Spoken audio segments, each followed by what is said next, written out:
Anyway, that was pretty wild, I thought. It's quite an interesting look into the future, but it's not as wild as the next thing because it's called Wilder Carbon. And we are spanning the crises by going from data technology that we just had to the natural world now with Bowen Jones, the Chief Executive of the Kent Wildlife Trust. Evan, sorry. Yeah, you take that. No, take that. Afternoon, everyone. So I'm going to boil down what normally takes me about an hour, I hope, in 10 minutes. Wilder Carbon is basically trying to do something about two crises at once. We haven't actually got to deal with just the climate crisis. We've got to deal with the ecological crisis. If we deal with the one without the other, then the second will come up and bite us on the backside very quickly afterwards. And in fact, some think that the ecological crisis is more of a threat than the climate crisis. If you think about food supply, pollinators, Plan B, being a great example where we're always trying to do something about it in the county, we need to be tackling these two things at the same time. So that's what Wilder Carbon was designed to do, and that's why Kent Wildlife Trusts are involved. I'm also acting MD of Wilder Carbon as we get along with this at speed. But we basically are working on the basis of deploying natural climate solutions as soon as we can across the country. We can't just do this in Kent. Obviously, we can start things off in Kent. I'll come back to how we actually have a pilot project for this national initiative, which will be marketable by the end of the year. It'll be one of the first in the UK of its kind. But what we've discovered very quickly is that there is a lack of a national system to actually do what needs to be done on this front. And if you look at the environment strategy's aims, we've got conserve and enhance the natural and historic environment at the same time as managing climate change risks. In terms of adaptation, in terms of effectively our future survival, we've got to be combining these things. One thing we found very quickly is that there is no standard for actually doing this kind of project. So a nature-based project that delivers carbon and biodiversity benefits. So what we've done is we've formed an independent panel. The people who sit on it are there as individuals, but we have people including the head of climate at DEFRA, one of the chief scientists at Natural England, who looks at this stuff. So we've got a quality independent panel who have now signed off on a set of standards, which will be going live in the next couple of weeks, which will enable us to objectively judge good quality natural climate solution projects.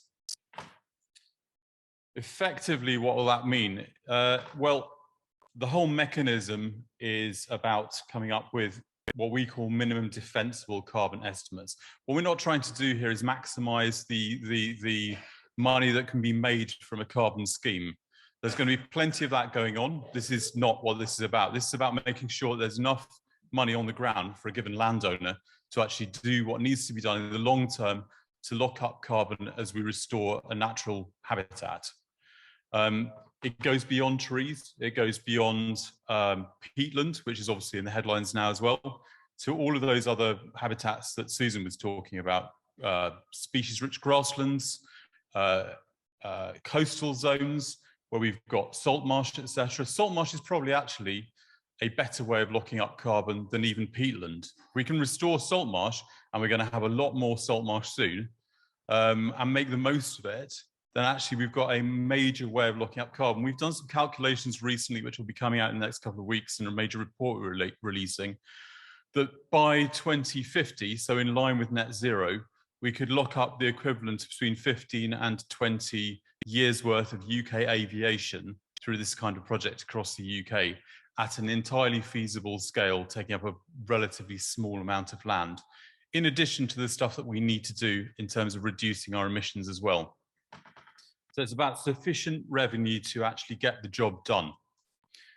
The system itself is, like all such schemes, like the Woodland Carbon Code, like the Peatland Carbon Code, quite a complicated one. It involves verifying the carbon that's actually been locked up before you get a credit coming out of it, and that's in 5-year periods. We can't do it on our own. So obviously, we as Kent Wildlife Trust are going to be a deliverer of these projects in Kent, working with others. We're working with CELEP already. We're working with various private companies, looking at what can be done on their own land holdings to deal with their own carbon emissions through better management of their own land. That's something we're rolling out to local authorities as well. It's something which can be applied at all sorts of scales.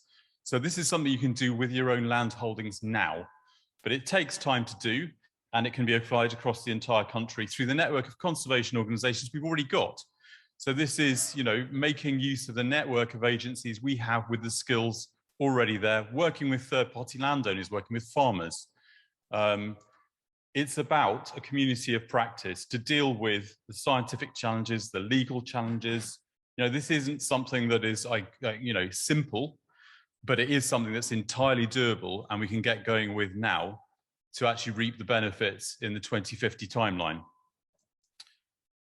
Financially, we are looking at a mechanism, well, not financially as such, we're looking at a mechanism anyway that can restore multiple native habitats, as I said, that can fill this void for where we've got multiple habitats in one landscape. So at the moment, there's a peatland carbon code, there's a woodland carbon code, there's a salt marsh carbon code, which is being put together, a hedgerow one, multiple soil ones. From an investor standpoint and from a landowner standpoint, that's too much complexity, while the carbon is about simplifying it. And it's about this flexibility, being able to apply it to multiple levels of a geographic scale. So as I say, from urban green spaces to council lands to rewilding projects, all of these things cumulatively are what add up to that locking up the equivalent of that 15, 20 years worth of UK emissions, which we need to do. And it's about then turning that into a truly defensible, not-for-profit green financing mechanism that drives more of the same and keeps it going. We can do more than I've just said quite easily if we set our ambition at the right height. We've got to think broader, and we've got to do it quickly. We have to obviously work in such a way that we can afford to do this. This is being run off the back of Kent Wildlife Trust's kind of internal machinations at the moment. But we do have this carbon habitat tool that we've created, which we are using with local authorities, water companies, etc., at the moment to look at their own land. That brings in some direct revenue. Where we go with this, though, is the scalable side of things. So basically, we're looking at setting up a natural climate solutions finance facility, that big blue blob at the top, using philanthropic money to kickstart it. That then enables grants to landowners of different forms, and there's a return through the sale of carbon credits. In theory, it's simple. In practice, legally, tax-wise, everything else is quite complicated, as you can imagine, hence that rather horrific diagram, which we'll be simplifying. What it comes down to, though, is this principle of iterative learning. We have enough data to do this now. Going back to that point about not letting the perfect be the enemy of the good, we can do this so long as we take a conservative approach, and so long as we don't make it into something that's about creating profit and rather looking at the impact that we need for societal benefit. And we can bring this community of practice into play, and we can improve our learning as we go, but we can get it going now. So we're looking at the standard enabling us to look at the quality of projects. The standard also looks at the ethicality of the buyers. It's about buyers who are reducing their carbon footprint now. So it's about challenging traditional offsetting and actually working with those who are bearing down their emissions. If we go with offsetting, which enables continued emissions, we're all going to lose out. So it's not about that at all. It's about using conservative approach data estimation. It's about this devolved community of practice, working with people who actually have the ability to do this stuff now.